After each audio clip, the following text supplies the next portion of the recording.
Heard the saying, communication is key.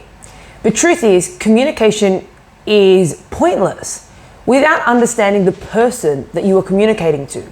The idea with communication is that you're trying to get your message, your information, your knowledge, your perspective, your view across to someone else. So it's not a matter of understanding what it is you're trying to say, but what you are trying to say to that person.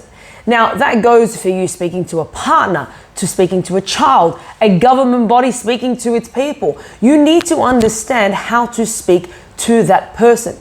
The intent is all well and good, but without understanding who you are communicating to, the message doesn't seem to get across. Now, when it comes to communication, it is really important to not only understand who you're speaking to, but understand that people learn and listen differently. So my biggest word of advice when it comes to communicating, if the message has failed to get across to the person you are speaking to, you have found a way that does not work with getting a message across to them. So guess what? Find another way. Communicate differently. I always say to people, try a different way. When we look at it from a perspective of a coach, as a coach, if I'm trying to teach you an exercise and I struggle to get you to do the task, is it your fault or my fault? Now, not to blame each other, but reality is I'm the teacher. In that predicament, it's my responsibility to communicate the message to you.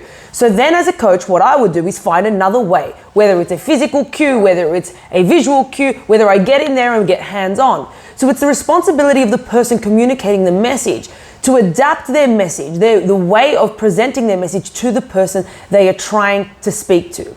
So my word of advice, when you are communicating and someone is not hearing you, potentially you're communicating not the way they need to hear you.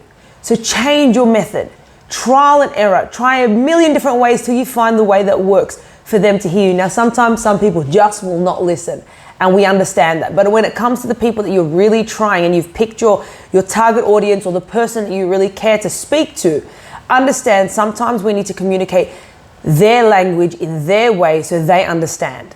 So adapt your message so someone else can understand what you are trying to say.